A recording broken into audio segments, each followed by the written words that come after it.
Hi everyone, Anthony Fantano here, the internet's busiest music nerd. And it's time for a review of this new Allie X album, Girl with No Face. This is the latest full-length LP from singer, songwriter, pop producer Allie X, FKA Allie Hughes, someone who has been on the indie and alternative pop circuit for quite a while now, really since the mid-2000s, but it's only been until recently that she's been able to build up some steady momentum, releasing solo music under the name Allie X. Starting to break through around 2015 and 2017 with collections 1 and 2, then again with Cape God in 2020, which is when she started to grab my attention with this very safe but theatrical brand of slick print pop. The sound was clean, the vocals were certainly better than what you'll find on a lot of pitch-corrected crud in the pop mainstream, but the LP still didn't bring a very specific or distinct sound that reminded me of Allie instantly. Plus, the songwriting meandered a bit too much for pop music, even stuff that's more left field. But since the release of that album, Allie has apparently undergone quite the artistic metamorphosis, because on this new LP, she's giving us a thrilling display of vintage throwback synth pop straight out of the 80s, which for sure can read as a little derivative here and there. Case in point, the song You Slept On Me, parts of which feel like Allie has essentially retooled bits of Michael Sembello's Maniac, but it's still a great track unto itself. And then there's also the intro song to the record Weird World, which in a lot of ways feels like a toned down deja vu moment to Bonnie Tyler's Holding Out for a Hero. However, Allie's version here brings a totally different lyrical theme, reflecting very directly on the weird world that we live in, but also it kind of functions as an introduction to the weird world we're about to enter on this record. The production is fantastic. Allie's brooding lead vocals bring a vibe of their own, and again, even if the reference points are kind of obvious, I can't deny going for something in this style seems to have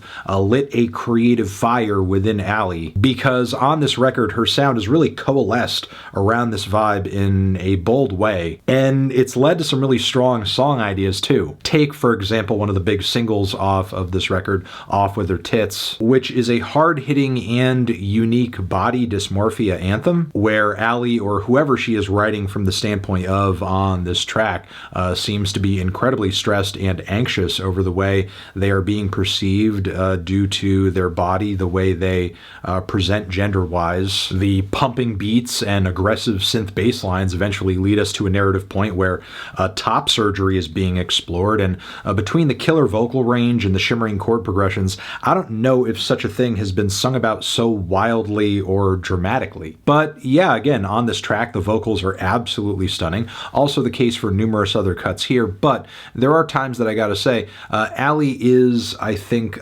pulling back a bit too much and underselling her capabilities a bit. The song Saddest Smile being an example. This is also the case for John and Jonathan 2, where Allie's delivery reads as more stiff than anything, and while I do appreciate the song as an attempt at trying to explore this fan-artist dynamic, I don't really think it develops far enough to glean anything from Allie's perspective on it. I have similar problems with the song Hardware Software, which for me on the record is kind of like this weird novelty detour with a lot of corny, tongue-in-cheek, sexual innuendo between hardware, software, technology. We have a lot of spoken word bits on the track too that are almost like rapping in a way, but have little in the way of flow or even rhyme scheme at points. And while I like the camp and I like the playful song idea, I just feel like it doesn't go far enough. Allie really could have committed to the bit harder, not only in terms of attitude and energy, but with just funnier wordplay and catchier lines. The abrupt ending of the song leaves a lot to be desired too. Things do pick up past this song though around the midpoint with the cut Black Eye, which to me instrumentally in a lot of ways is complete and utter New Order worship, which I absolutely do not mind. And lyrically on this track, Allie associates this love and thrill around music and listening to music with like the pain of violence or a beating, which as somebody who's always trying to find ways to describe experiences I have with music, I mean, you know, I have no shortage of reviews where I've described something I've heard as, you know, feeling like a truck hitting me, feeling like I'm being torn to shreds, feeling like my skull's getting crushed into a million little itty bitty fragments, feeling like my toes are all getting smashed with a ball-peen hammer, or like a big cuddly wuddly snuggly huggly.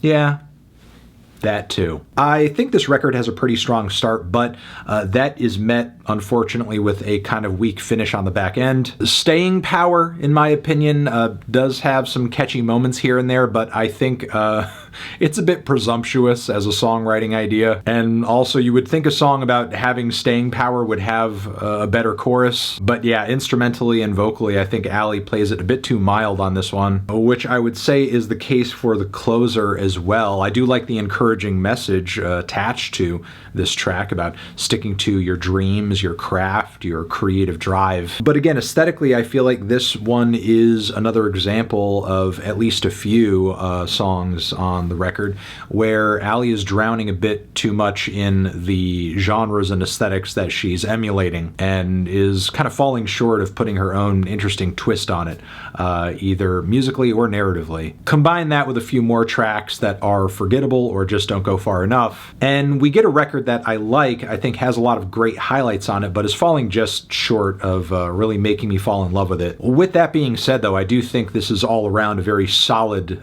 embrace of 80s synth pop vibes with what is most likely Allie's best crop of songs yet, which is why I'm feeling a strong 7 on this one.